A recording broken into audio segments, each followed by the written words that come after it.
महावितरण, महापारेषण आणि महानिर्मिती या तिन्ही वीज कंपन्यांमध्ये सुमारे राज्यभरात 42,000 कंत्राटी कर्मचारी आहेत.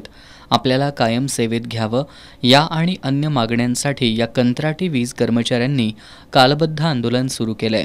सध्या कंत्राटी कर्मचाऱ्यांनी राज्यभरातील महावितरणच्या कार्यालयांसमोर धरणं आंदोलन सुरू केलंय.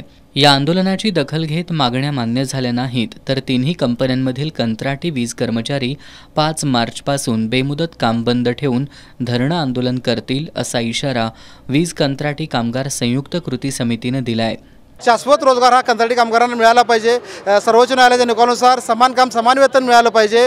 रानडे समितीचा अहवाल प्रलंबित आहे, तो रानडे समितीचा अहवाल मंजूर झाला पाहिजे. भाटिया समितीचा अहवाल पेंडिंग आहे, तो अहवाल मंजूर झाला पाहिजे. वर्षानुवर्षाची ठेकेदारी पद्धत आहे, ठेकेदारी पद्धत रद्द झाली पाहिजे आणि ह्या सर्वच कंत्राटी कामगारांना सेवेत सामावून घेतलं पाहिजे. सरळ सेवा भरती प्रक्रिया आम्हाला डावलूनची चालू आहे, ती भरती प्रक्रिया रद्द झाली पाहिजे आणि आमचे वर्षानुवर्षी जे कंत्राटी कामगार कायम काम करतात त्या कामगारांना सेवेत कसं सामावून घेता येईल असं वरच्या लेवलला ऊर्जा मिनिस्टर साहेबांनी लवकरात लवकर आमचा निर्णय घ्यावा. अन्यथा आपल्याला 5 तारखेपासून आपण बेमुदत आंदोलन संपूर्ण महावितरण, पारेषण आणि जनरेशन ठिकाणी करत आहोत.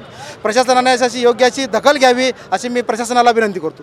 आज कोल्हापुरातील ताराबाई पार्कमधील महावितरणच्या कार्यालयासमोरील धरणं आंदोलनात राहुल भालकर, जय माळी, प्रेमसागर देसाई, विनोद गोरे, संकेत हुपरे, निलेश पाटील कंत्राटी कर्मचारी सहभागी झाले होते.